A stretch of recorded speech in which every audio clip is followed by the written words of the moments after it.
But don't take my word for it. Have some stats. Women account for 48% of UK motorists, so half.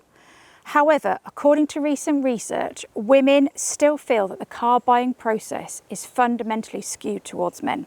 62% cited stereotypes about female drivers as a barrier to accessibility.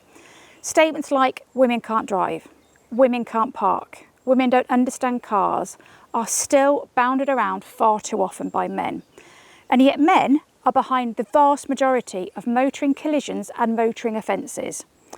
Drawing on the Ministry of Justice figures from 2022, over 658,000 people were convicted of motoring offences. Of those, 539,000 were men and 119,000 were women, which means 82% of all motoring offences are committed by men. And yet, a lot of those same men are still saying women can't drive, women don't understand cars. And in case you're wondering, the 2021 National Travel Survey found that men typically only spend about 7% more on the road than women, so 7% more time driving than women. So there is not a statistical difference in their driving to warrant the increase in motoring offences. Perhaps most disturbingly is that according to Go Compare, the average price of car insurance in the UK is £678 for men and £599 for women, which is a 13% difference. Why 13% when men are way more likely to convict motoring offences and to claim on insurance?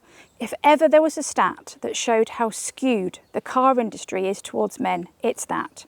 Women are quite literally paying for male driving mistakes. Want some more stats? Half of women say that because car dealers are men, it innately skews the car dealer experience towards men.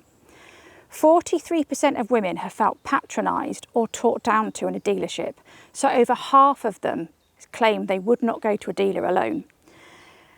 Over 30% point towards male automotive media as a barrier to purchase.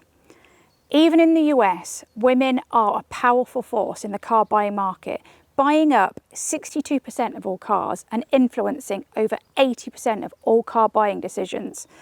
They also spend 30% more than men on cars. There is no viable reason for the car industry to still be as male skewed as it is, not in 2025, other than because it suits certain people to keep it that way.